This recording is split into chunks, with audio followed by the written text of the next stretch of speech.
Yo, what is up guys? Conquest Snow here. Today we will be doing some submachine gun recoil testing so you guys can figure out if you should use the grip on them or if you shouldn't use the grip. Let's get on into it. Alright, we're going to start off with the CUDA here, and what we're going to do is we're just going to shoot this and we can look at the recoil. So as we can see, the recoil is only going up to about this top line right there, and then we can just try again for a second test. Still does the same thing, goes up to that top line. Let's see how grip affects this weapon.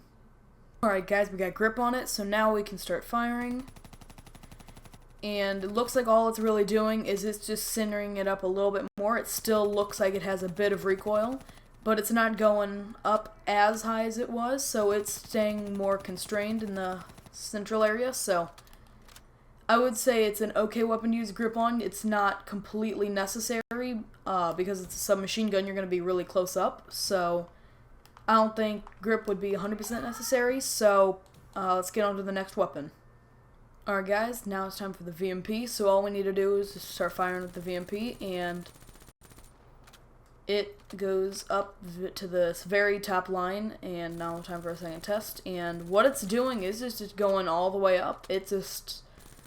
This weapon is very high recoil, so I'm guessing grip is gonna help it quite a bit. Alright guys, we got grip on it, so time to start firing.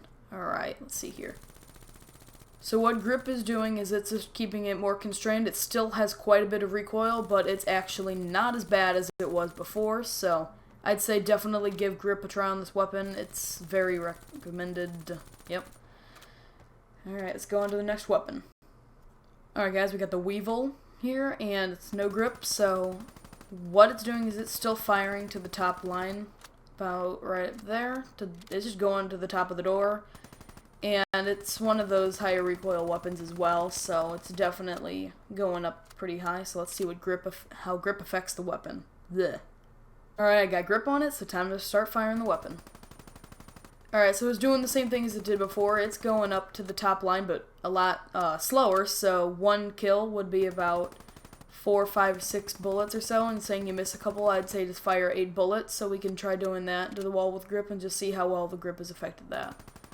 So if you're firing basically 8 bullets into a target, it's very, very constrained into this small little area, so I would definitely recommend running grip on this. It will definitely help you guys out, save you guys a lot more bullets. Alright guys, I'm back with the Vesper, and let's start using this weapon. Okay. So this weapon was recently nerfed. It was given a lot higher recoil, slower handling speeds, and the weapon feels really sluggish now, and this is what the recoil looks like. It's very high recoil. Okay, let's get onto the grip form. Alright, got grip on the weapon, and what it's doing is it's still using really high recoil, so definitely use a grip on this. So instead of it going on top of the barn door, it's going up to about the top line of the barn door, so it's definitely making it a little bit better, but I'd still definitely recommend grip. Alright guys, here's the Pharaoh SMG. This is a 4-round burst, so its recoil isn't going to be too high at all. Yeah, this is really good recoil. It's staying in the exact same place. I doubt grip is going to help this at all, so let's get on to the grip form. Alright, I got grip on it, and all it's doing is it's doing the exact same thing as before, except it's not going up as high, I'd say. It still looks about the exact same, so I definitely say do not use grip on this weapon. It doesn't really do much for you, and it definitely will free you up other weapon slot, like an attachment slot for the weapon, so definitely don't use grip and stay with non-grip. It's going to save you a lot.